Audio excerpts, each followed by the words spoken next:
welcome to Tea and Strumpets, a Regency romance review. I'm Zoe. I'm one of your co-hosts, and you're going to be hearing me today just at the top and at the end of this episode because we have something a little bit special for you today. In just a little bit, you're going to hear Kelsey interviewing Maureen Lee Lenker, who is the author of It Happened One Fight, a new release set in 1930s Hollywood. And they have a really fabulous discussion about all sorts of things. Maureen has a really, really interesting job and career, and I think you guys are going to really enjoy that. So without any further ado, I will see you at the end of the episode for just a couple of little notes, but I hope you enjoy our interview with Maureen Lee Lenker.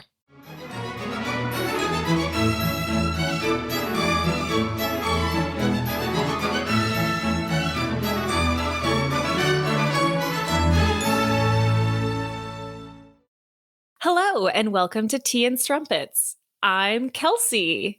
I am joined today by Maureen Lee Lenker, who is a debut author. Her new book is out shortly when you're listening to this. It'll either be right before or right after.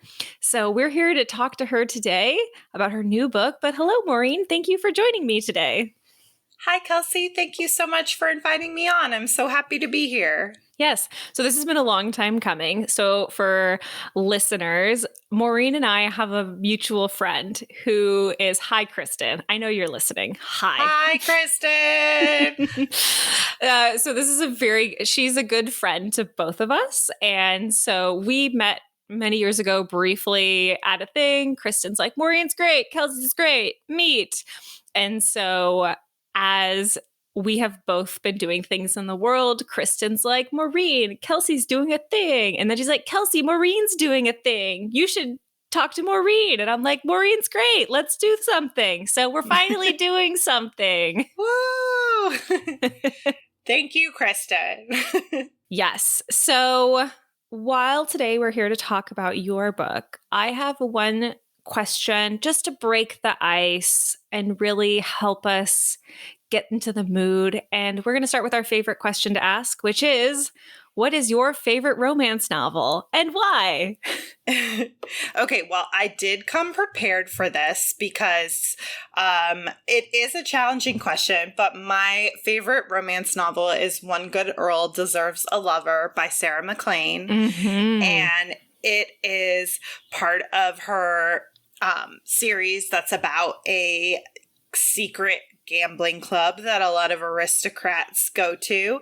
And this one in particular is about Lady Philippa Marbury, who is a super smart and bespectacled woman who loves science and laboratories and is way more into that than the marriage market. And she ends up crossing paths with one of the co-owners of this gambling hell, Cross, who is like kind of a martyr, and he feels like he has to be alone to make up for the sins of his past. And she's pretty determined to like be with him. And I don't know, it's my favorite because, well, Sarah MacLean's my favorite romance author. I just think everything she writes is incredible. But that one in particular, I think just checks all the boxes of like, it's really sexy, but both Cross and Philippa are such distinct, interesting characters. I'm a sucker for like smart blue stocking ends up with rakish man. Our who doesn't favorite want heroines. that for their life?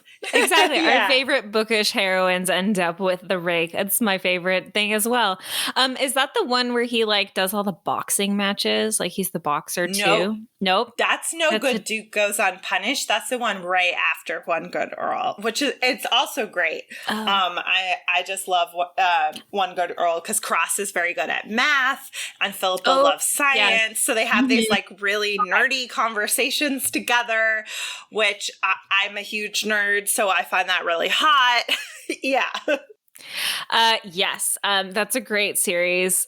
A super good one. I mean, we love Sarah MacLean here. Big fans, big fans. So you really can't go wrong with any of her books, really. So I agree with you, though. That's a good one. And I love a rakish hero who has a secret nerdy side and he falls for the nerdy girl. What can I say? Yeah. And then that Rules of Scoundrel series was actually like I think my first Sarah series. And I was like, oh my God, this author is so incredible. I have to read everything she's ever written. So.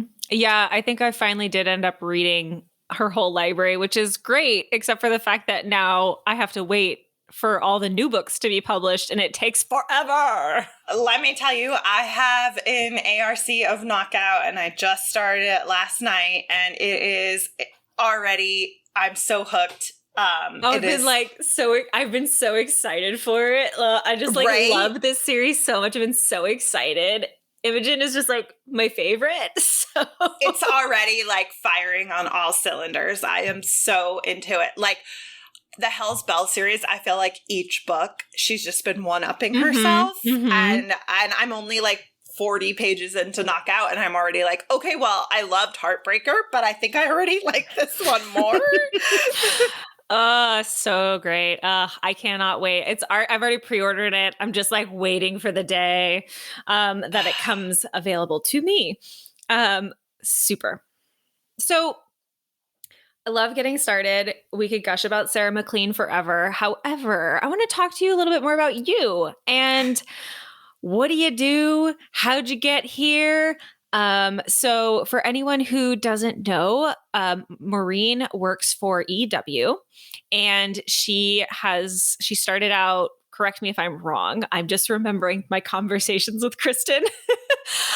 She started out, she's doing some work for them and then she became the romance novel reviewer.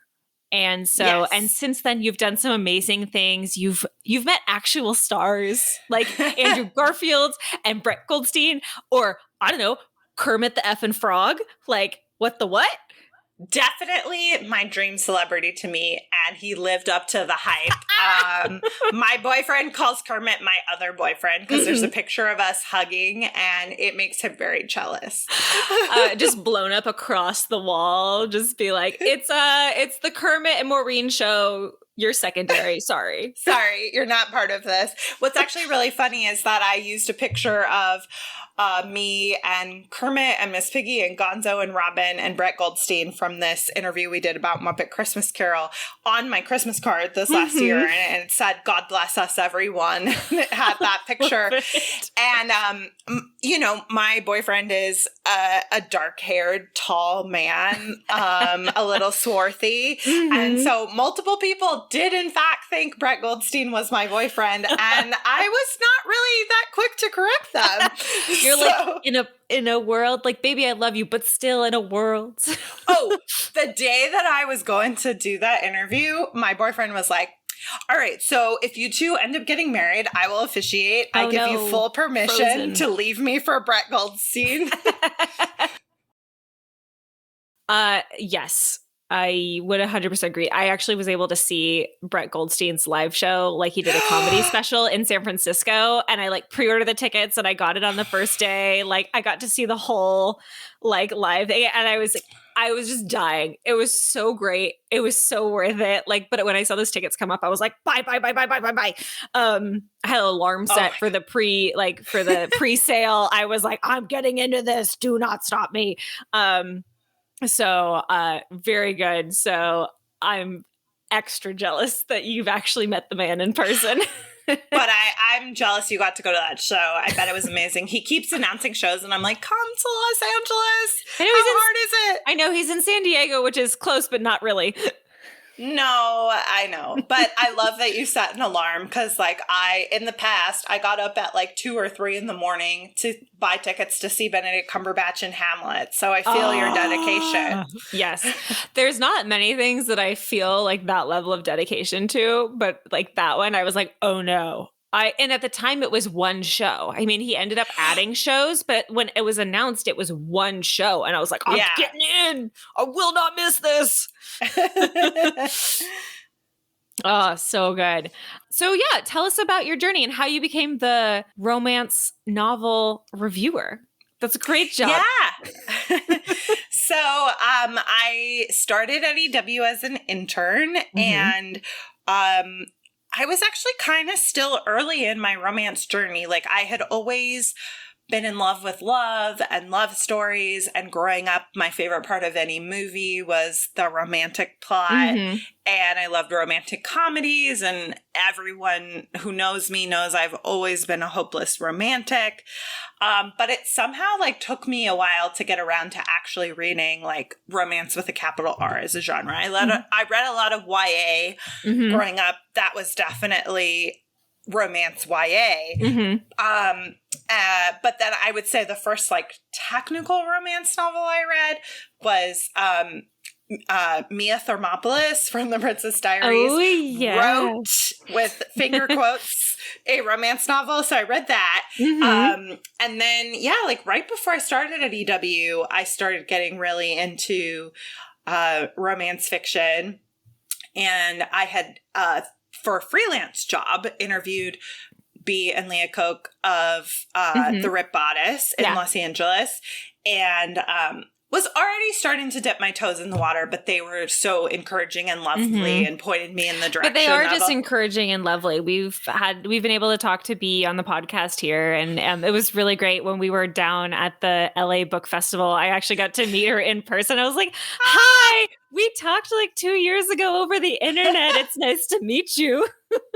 Yeah, they're so great. So they really, like, helped me get super into it, and then I did something on romance, or I was talking about it with an editor at work. And I mentioned it to Leah when I was in the store, because I go in there a lot. And she was like, "Oh, like, you should tell her that you know us." So I told my editor that.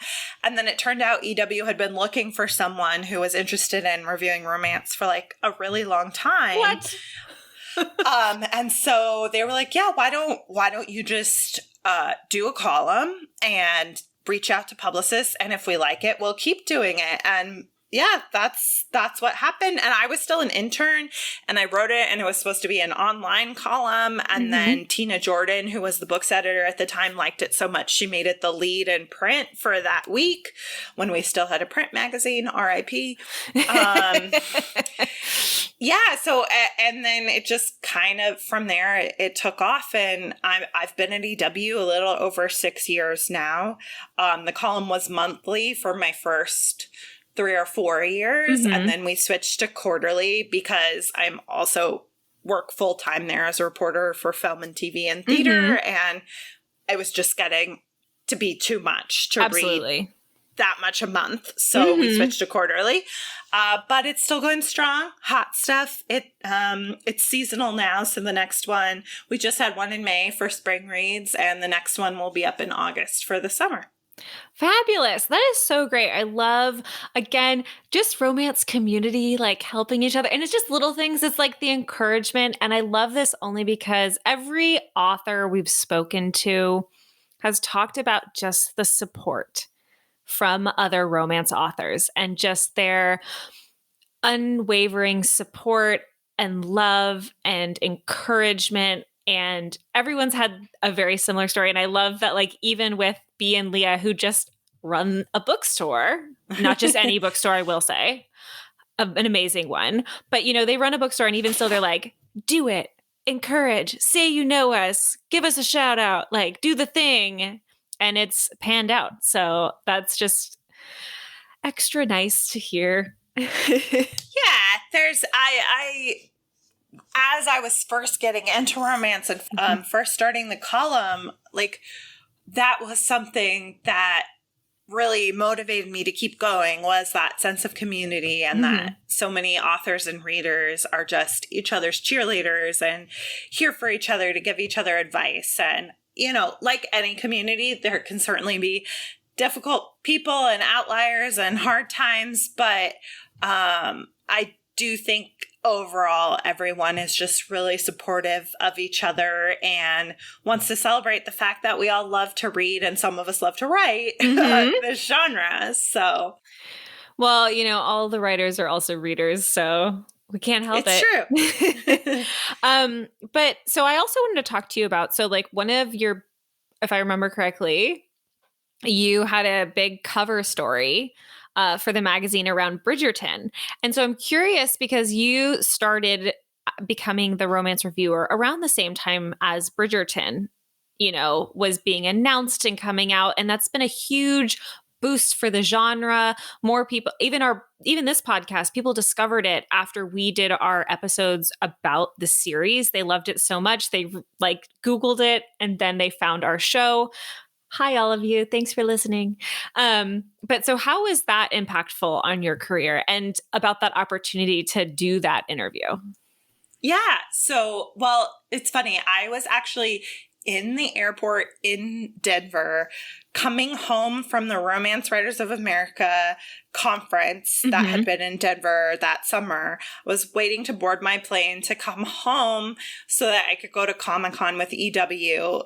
So two big fandom communities and going from one con to another, basically. Yeah. And while I was in that airport, the news broke that Shondaland had optioned Bridgerton. And this was a good year or two before the show actually premiered. And so I immediately was freaking out on Twitter.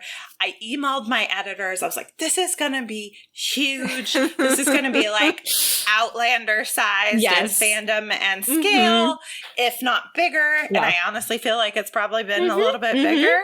And was just on it from the moment they announced the deal. Now, I will say, anyone who's a romance reader knows that a healthy degree of skepticism comes with people who are not romance readers.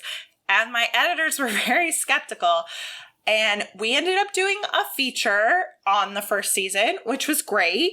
But I had been we need to tackle this on all levels. And my editors were very skeptical and we didn't. And then it became the most watched show on Netflix ever. It exploded. The editor who had turned me down literally sent me an email that was I am sorry, I was wrong. And I won't doubt you. And so then when it was coming around to season 2, it was well, obviously, Maureen was right the first time. We'll listen to her this time. She knows what's happening. We should do a cover story. And so then, we got to go out to London in the midst of the Omicron COVID spike. Fun. Right before Christmas. Thankfully, none of us on our crew got stuck in a hotel for Christmas. We're all really grateful for that. Huge. And we went to this amazing, very posh hotel in London and shot in a bunch of their rooms all day. And I got to meet Claudia Jassi, who plays Eloise, Nicola Coughlan, who plays Penelope, and Luke Newton, who plays Colin, and then Charitha Shanjan, who played Edwina in season 2. And it was just a really magical day interviewing about the show and getting to observe the photo shoot and sort of interject my knowledge of the books and the genre into what we were doing. Me and my video producer wrote a really fun video PSA of how to avoid a scandal. And then we also did a whole video series on romance tropes. And it was, it was so great to be able to write this cover story that was not only source material I was passionate about and sort of able to tell this story of how Bridgerton was legitimizing this genre that's been really condescended toward for so long. And just getting to write that story was really empowering and exciting for me. But then to also be able to take things like the tropes or the scandals and turn them into this really fun content with the cast. And they were so fun and willing to play along. And it was a really good time. I love that. I'm so excited just hearing about it. And I know it was even a while ago and I'm oh, yay.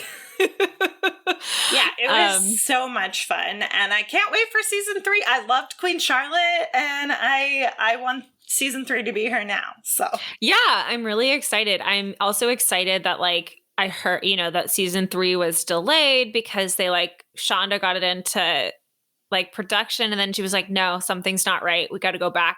And I'm yes, I don't know what you decided, the story wasn't right, but I'm here for it. I will say anyone who knows, like season 2 was really good. And I was sitting there watching it with someone who was like no knowledge of Bridgerton, no knowledge whatsoever. It was so funny because afterwards, like some friends in like the group, like the females who watched it, they were like, Kelsey, I watched the show. I think you might like it. And I was like, oh yeah? They're like, yeah, it's called Bridgerton. I was like, girl, I've been waiting for this since it was announced. I can tell you way too much about this. Well, and it's funny because season 2, that's my favorite book. Yeah, same. So same. I was super excited that that's the season we did the cover for, because I love that book. I love Anthony. I love Kate. And it obviously was very different from the book, but I'm someone who's very much like, let me hold this adaptation as like a completely different entity from the book I love. One does not cancel out the other, and I can like them both for different reasons. I agree. And it was one of those things, like even watching it, like I was watching it with my like unknown Bridgerton friend who was just really into the show, and I made her binge the entire show in one night, and she was like, I'm tired, I need to go home. And I was like, there's one episode left, I need you to power through right now. And so like, you know, we watched it, and I was like, no, but I understand why you made that choice. Like, and I was like, this did not happen. And I was like, but this was, I understand why. Like, it's definitely one of those things where I could see where things don't necessarily translate to film versus a book. I understand you cannot completely duplicate a book on film. I understand that. And here's the thing. I think you could do more of a 1-to-1 if it was a movie, but a series that is going to have 8 to 10 hour-long episodes, like there is the arc of a romance novel and the beats that occur, there's just not enough there to sustain that many hours of television. Agreed. So you either have to make something shorter, like a feature film, or you have to do what Bridgerton has done and like have story that is not on the page and change things up. And that's just the way it works, because honestly, if they followed the book note for note, that would be like 3 episodes. And that's fine. I love Lady Danbury, and if she's like in every episode, I'm not going to complain. Sure, right? I love her. The thing is, I love her in book form, and I love her in the series as well. She's great. If she's in every episode, I will not complain. Well, and I just loved Queen Charlotte so much, and that's not even, I mean, she was not a character in the novels, Agreed. really. Yeah, I liked that interplay. It was really, I liked what they did there. Yeah, so I don't know. I'm really interested to see. I will say my one disappointment regarding Bridgerton is that I had really hoped that the huge success of the show would mean that there would be this flood of other romance adaptations, because there is so much incredible source material out there, whether it's the books of Sarah MacLean that we were talking about earlier, or Alyssa Cole has both a great contemporary series about sort of reluctant royalty, but also a really great historical series about spies during the Civil War. Alicia Rye has this amazing, like, super soapy series that the CW should have been making for the last, like, 4 years. I don't know. There's just, like, I could talk for, like, 4 hours about all the series and books that would make incredible television or feature films. Agreed. And I am a little sad that I feel like people credited Bridgerton's success more to Shondaland and less to the genre, which, no disrespect to Shondaland, like, they make incredible product and have a proven track record. So I understand where that point of view would come from, but I do wish that this had prompted sort of more love for the genre as a whole. Yeah, and I think that was something we were really hoping for too, just as far as like the different shows or even just the movies coming out. You know, I feel like there's just been a big recycle phase where it's just like we're recycling the same things. We're just remaking one movie after another. And like there's so much great source material. And even if you cut out all like the heavy sex out of the book itself is still really good. And most of the romance novels actually are not that heavy sex. Like there's some that are spicy, but there's plenty where there's like maybe 1.5 intimate scenes and the rest is all just plot and character development. And also it's just, you know, I don't understand. There's so much source material with this built-in fandom. Like, why do you not want to take advantage of that? These people are going to buy tickets or subscribe to your streaming service to watch this thing because they're not being fed a diet of it outside of books. No, and that's the thing is it was so funny after Bridgerton, I heard a comment and they're like, well, romance, like someone was acting, they were like, well, romance novels are actually one of the best-selling genres during the recession and during times of hardship. Their sales don't drop. Like they don't drop. If anything, they go up. Because people want to be reassured and read something happy when everything else is falling apart around. Yeah, when people ask me about romance novels and what it is, I'm like, look, a romance novel is book candy. I don't read it for intellectual thought or to like make me question my life choices. I read it because I want to have a happily ever after. I want the main characters to fall in love. I want them to have some kind of hurdle they need to get over. And I want it all to come together. And I want to be able to read it in 4 to 5 hours. Yeah, I mean, I mostly am reading before bed, and I don't want to read something that's going to devastate me or be so disturbing that then I have nightmares about it. Like, I was recently reading a best-selling piece of literary fiction, which I will not name because I don't want to disparage it. And I loved it, actually. I thought it was a brilliant book, one of the best written pieces of literature I've read in a while. But it had this plot point about a mass shooting, and I had like nightmares for 2 nights after reading it. And I don't regret reading the book. It was incredible. But I'm like, this is why I read romance, because I don't have nightmares when I go to sleep after reading romance before bed. That's fair. I mean, when I'm not reading romance, I'm reading like fantasy, and there's like heavy fantasy with like some romance subplot. And then there's like the romance fantasy, which is having its day on Bookstagram, which is great because I've had so many books to read. But it's like, what's nice is like, even when there's a war happening there or devastating things, I'm like, it's a world of fiction. It is not real in any way, shape, or form. And it's not to say that a romance novel can't devastate you right before bed. It can. Because it can. I've definitely had that happen. But again, that like you can have that moment of devastation. It's not going to hold on. You're not going to hold on to it. And you will, even when it looks dark, the ending will be happy. Yes, exactly. You don't have nightmares because you have this HEA promise where you're like, okay, yes, like I just sobbed my eyes out, but now I can go to sleep and rest easy because I know when I pick it up tomorrow, things will be resolved. Exactly. Exactly. Super. Well, this is actually a great segue as far as talking about book adaptations. So your book takes place in the 30s in old Hollywood. And so with that, and I know you host a podcast as well regarding film and movies, correct? Yes. So like, what is your fascination with film and old Hollywood? Yeah. So, I mean, I grew up being really into classic Hollywood. I think part of it was that I wasn't allowed to watch PG-13 until I was 13 and R until I was 17. Me too. And so a lot of classic films are unrated because the rating system didn't come in until like the late 70s, early 80s. And so that was a lot of what I would watch, like the Disney Channel and TCM. So that was kind of my film education growing up, as opposed to just watching whatever was coming out at the time. So that was kind of, I think, how I fell in love with it. But I don't know. It's just always been something about the period that's really fascinating to me. I have always been really drawn to storytelling in that era. I'm a huge history nerd in general. I was a history major in college, like from 4th grade on. I was like obsessed with the Tudors.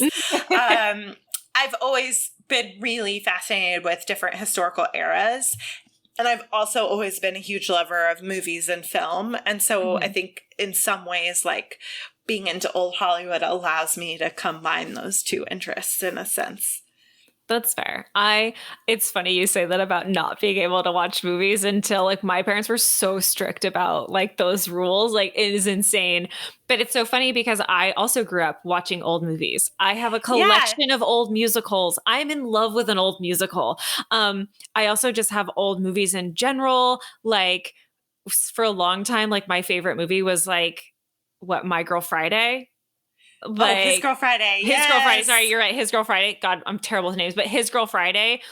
And it just was like, I saw it for the first time and it was like that perfect transatlantic banter, chit chat, like I was like, yes, I love this, throw in a little film noir murder mystery kind of plot. Oh, like, yeah. Sold.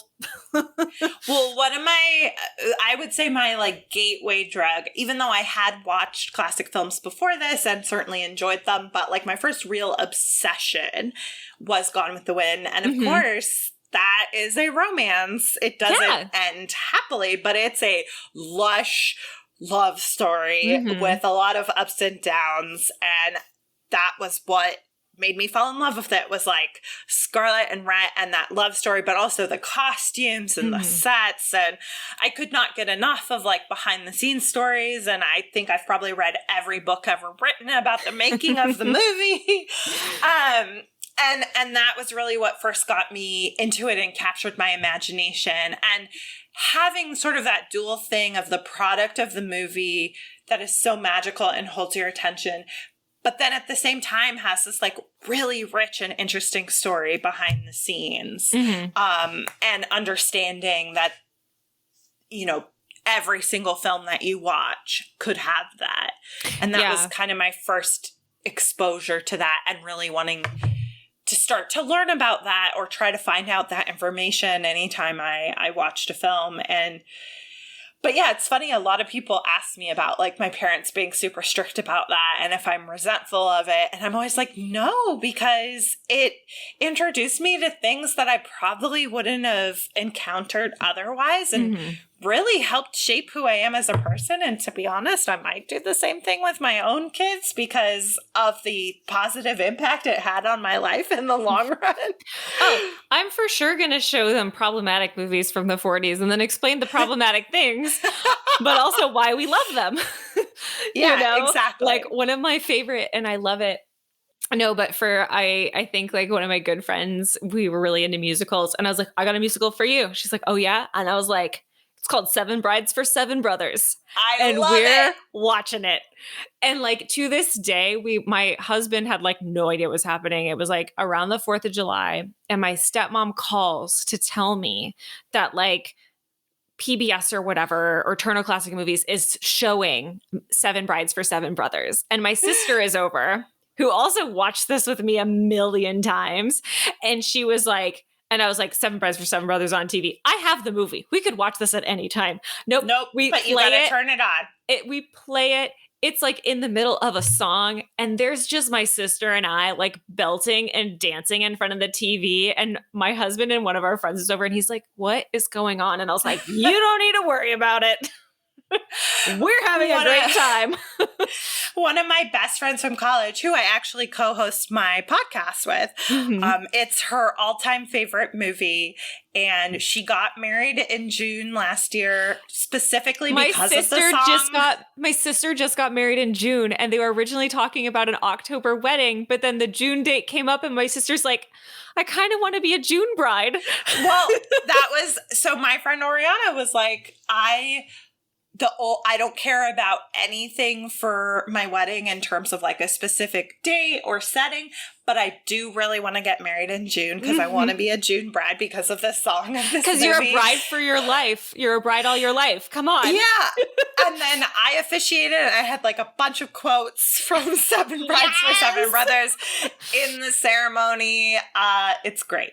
It's great. I love that. I love that so much. Okay, I could go on about old musicals forever. We're not even going to talk about it's almost... I mean, you're really going to love book 2 because it's about making a musical. So. Yes! Is it like Singing in the Rain status? A little bit. It's more inspired by like Swing Time and CoverGirl, but the hero is definitely based on Gene Kelly. So. I mean, because Gene Kelly is the most manly man ever, and he can sing and he can dance, and he is so inherently masculine, you don't even know what's going on.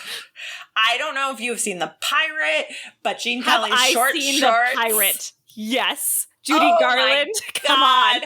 His short shorts in that movie are quite possibly the hottest thing I've ever seen. Also, like, I don't smoke. I don't think people should smoke. It's bad for your health. But that scene where he like takes the cigarette from the woman's mouth and then swallows it in his own mouth so he could kiss her. Like, what the fuck is that? It's just fucking Gene Kelly being Gene Kelly. I know. Okay. I'm so glad. I love meeting a fellow human who's like, Gene Kelly is the hottest man ever. Yeah. Oh my God. Smash me with your thighs, Gene Kelly. I would sit, like, you could do an entire impromptu ballet solo for me, and I will just be like here for it from start to finish.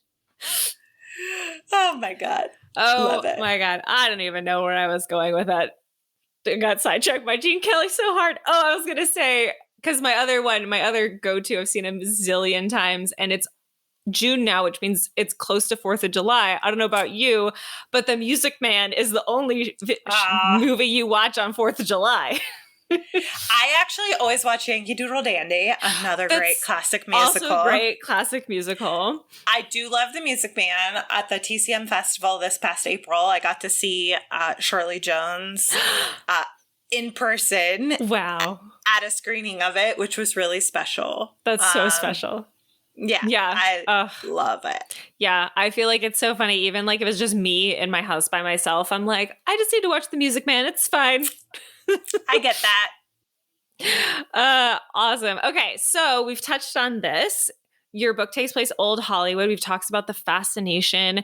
So when was your inspiration for this book? Like, when did you decide I'm going to sit down and write this book and it's going to be like full blown, it's going to be old Hollywood and it's going to be great?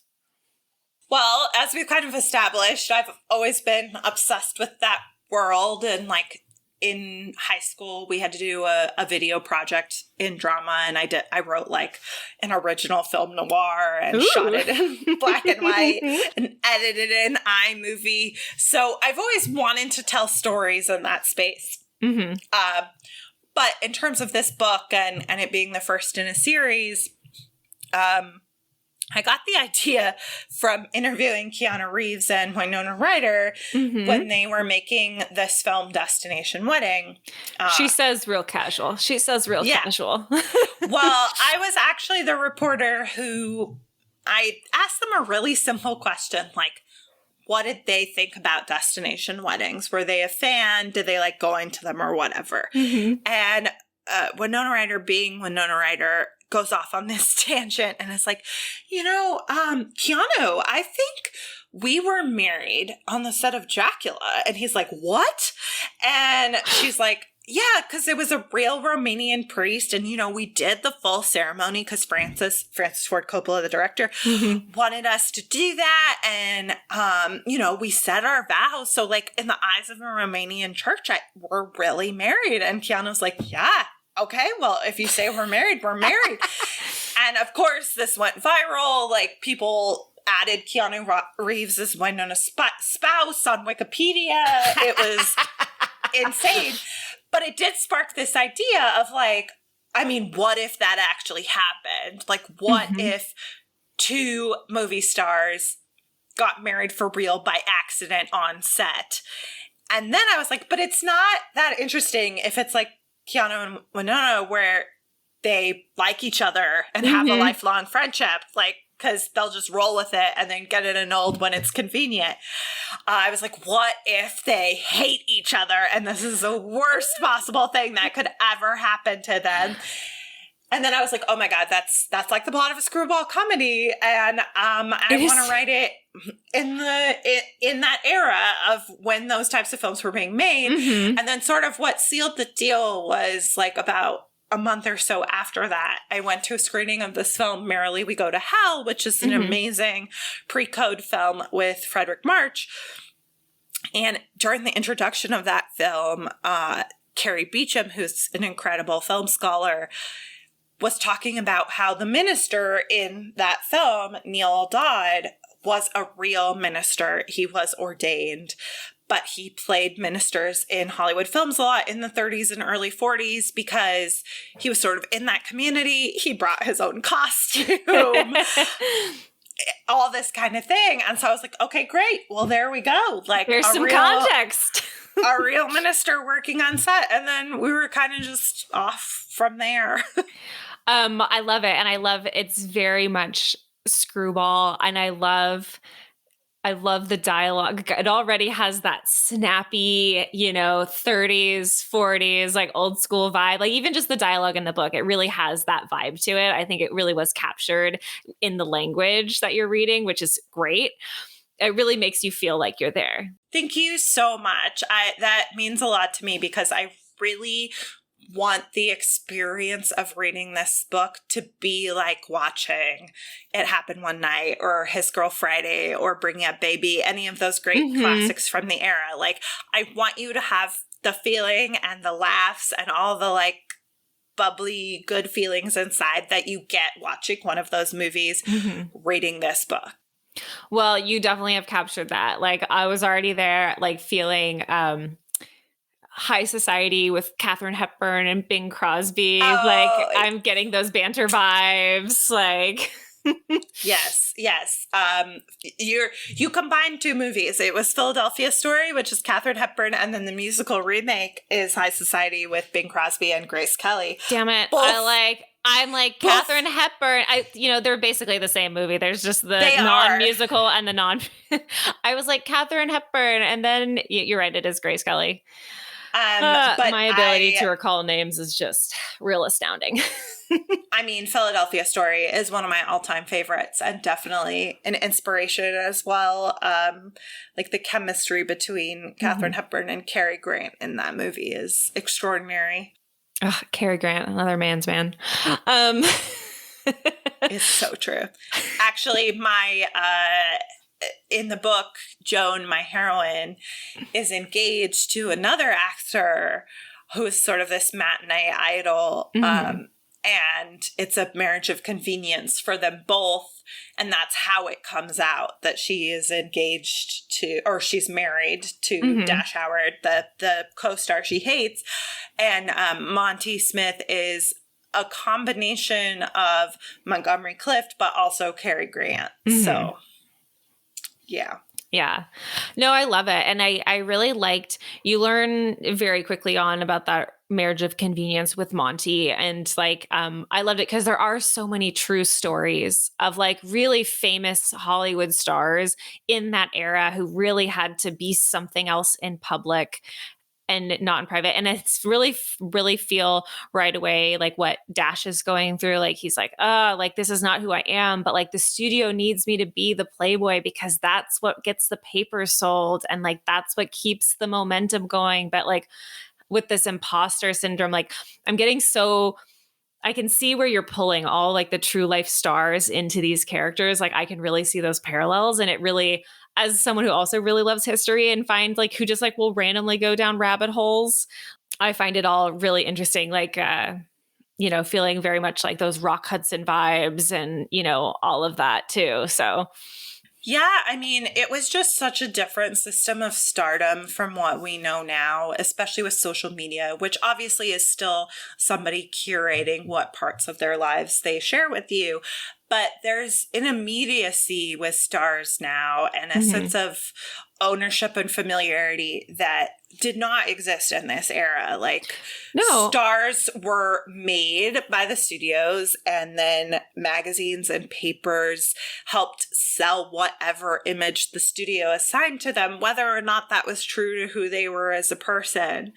And it was such a system and a factory. And you can just imagine how, as a human being who is a three-dimensional, nuanced, complicated person, having to adhere to what the studio has decided you are on screen and off would cause a real identity crisis in a lot of ways. Absolutely. And I mean, you touch on this again, like immediately you see the impact of the studio on their lives and how they're doing it. And then even just the two characters that hate each other are constantly working together because the studio is like, you're contracted to, this sells. and when you do stuff on your own, it doesn't sell. So guess what? You have to go back to this. And Joan just wanting to like get that contract done, do what she needs to fulfill, and actually do projects that she is interested in and wants to do, and get rid of this. I can only act with Dash. Like, I'm only a person if it's with him. Yeah, and I mean that was the other thing about the era. Not that it still isn't today, but it was extremely sexist in how it saw and dictated the terms of women's lives and their careers and their success. And also not just women, but anyone working for the studio, because of the contract system. You just had so much less control over your career and your image and the projects you were assigned to. And you could say no, but then it would lead to a lot of drama and you getting suspended from your contract, or a lot of legal issues. And so... Yeah. I remember watching a documentary, and it was an actor who was like in a lot of like the beach comedy, like the beach rom-com kind of vibes. And he was contracted out, and he finally said, no, I want to break this. And the studio demanded he pay all this money back. So he ended up like not acting in movies anymore. He ended up going broke. And at one point he was like I can't remember his name, but he was like one of the biggest stars that we've never heard of, because basically he chose to fight against the contract system because they weren't allowing him to do what he wanted to do. And so he fought against it and broke it, and was essentially like made broke, and then like never acted again. Yeah, I mean, that was the thing too, is that it was really important to me to both craft the story that would make you feel like you were watching a film of that era and give you that sort of screwball comedy vibe. But I also didn't want to have rose-colored glasses about the period. I wanted to acknowledge the realities of how the system worked, and the pluses and minuses of it, and what it would cost people to have stardom in that era, and what the terms were of that, and what they were expected to give up. And so much of it is drawn from a lot of biographies I read of real stars and the very real crises or challenges that they faced. And so, yeah, that I'm really happy to hear you enjoyed that, because to me, that was the two things. Like, I wanted to balance that sense of screwball comedy and feeling like a film of that era with the reality of what it meant to be a movie star on contract with a major studio in the 1930s and 40s. Absolutely. Well, I think you're doing a great job. I also have a quick question on a history note. Is this Reno divorce thing, like, was that a real thing? Oh, yes. Okay. So, tell me about this, because I was like, I know Nevada had a reputation, but I didn't know this. No. So, for those listening who haven't read the book, Dash and Joan find out that they're married, and they have to go to Reno for 6 weeks to get a divorce, so that she can marry the guy she's going to marry in a marriage of convenience. And so, I think it started in the 20s, but throughout the 30s and a lot of the 40s, it was very, very difficult to get a divorce in a lot of states in America. And you would have to go to a judge and show all this evidence. There were like 6 reasons you could file for a divorce, like mental cruelty, and irreconcilable differences, unfaithfulness, and drunkenness, and something like that. There were like only 5 or 6 terms which you could file for divorce on. They were heavily weighted in favor of men. And oftentimes you would have to go through a year-long or more process in court before a judge to get a divorce. And even then, ultimately, the judge decided. And so if he decided not to grant your divorce, you could just have to still be married. And so Reno became this spot where a lot of people went to get divorced if you could afford it, where you had to establish residency by living there for 6 weeks. But then basically you could like get a lawyer and go to the courthouse and trump up whatever excuse from the 6 you wanted, and they would sign on the dotted line and you would get your divorce. And so there were as we see in the book, there were what were called divorce ranches, where women and men, but mostly women, would go and stay, and that's where they would live for the 6 weeks where they were establishing presidency. And it was kind of like a mix of like a dude ranch meets summer camp, where like you would go, there would be like communal dinners every night. There would be these cowboys that worked on the ranch that would host like games or take people on horse rides or lead fishing competitions, all these sorts of things. And so you would go and do that for 6 weeks while you waited for your divorce to be established. Obviously, the more money and resources you had at your disposal, the nicer one of those you could stay at. Mm-hmm. And so it was very popular with not just wealthy people, but with movie stars who wanted to get divorced because they had the money and it was a convenient place they could go and relatively quickly take care of their problem. Mm-hmm. Clark Gable, who heavily inspired Dash, stayed at one for a period of time during the 30s, during one of his divorces. There's a picture of him winning a fishing competition. Excellent. Yeah. So, and there's a lot of films from the era made about this. So also part of the book is they're making this movie within the book called Reno Rendezvous that Dash and Joan are starring in, and that is about a divorcee in Reno. Mm-hmm. And that was very common as well, where one of the other films that inspired the book, The Women from 1939, there's an extended period in that film where Norma Shearer and Joan Fontaine and Paulette Goddard and several other actresses go and stay at a ranch in Reno so they can get a divorce.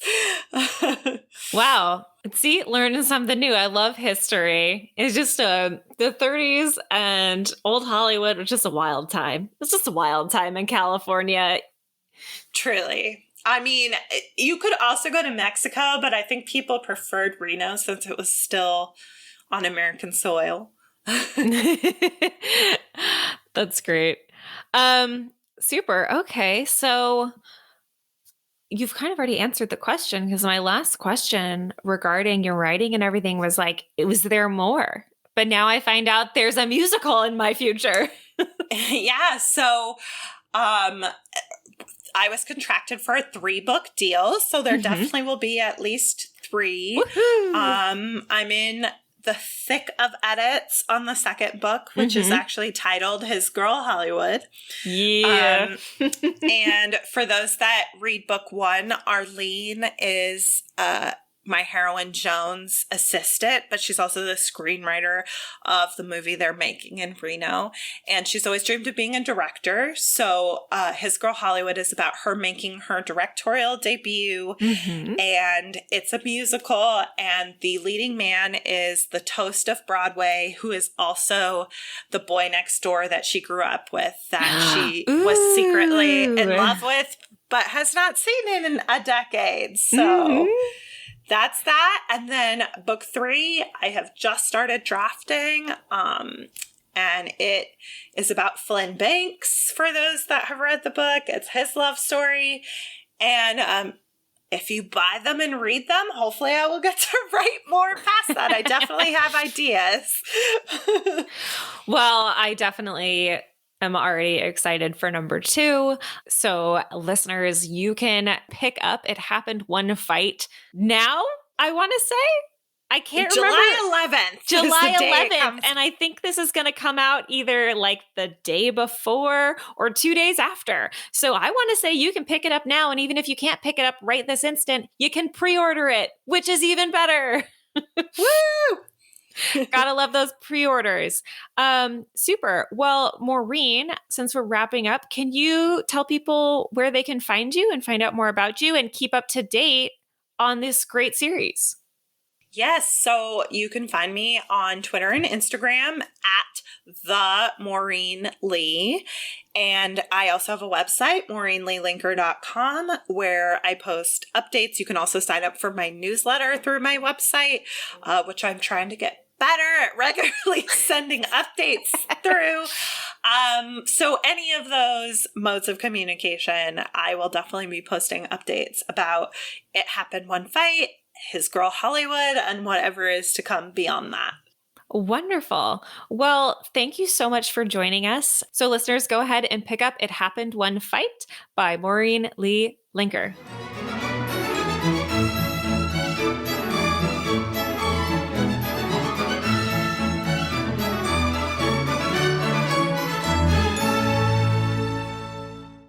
Hello, folks. Zoe here again, just to say another big thank you so much to Maureen for your time.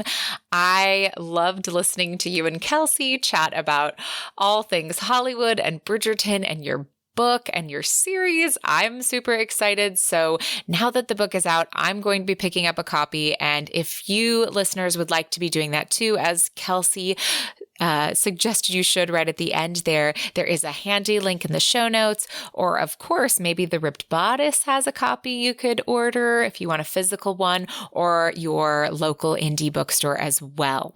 So again, thank you so much to Maureen for your time, and be sure to check out Maureen everywhere you can find her. Finally, if you want to find us, you know that anywhere on social media that we are at T as in Tom, N as in Nancy Strumpets, and our website is romancepod.com. We've got our Patreon at patreon.com/T as in Tom, N as in Nancy Strumpets. And we're going to be back at you again in 2 weeks, I believe, with a fabulous Julie Ann Long selection from her Palace of Rogue series. We're going to be reading You Were Made to Be Mine. So get reading, get excited. We can't wait to discuss that one with you very soon. And until then, thank you again so much for listening, and may all your ever afters end happily.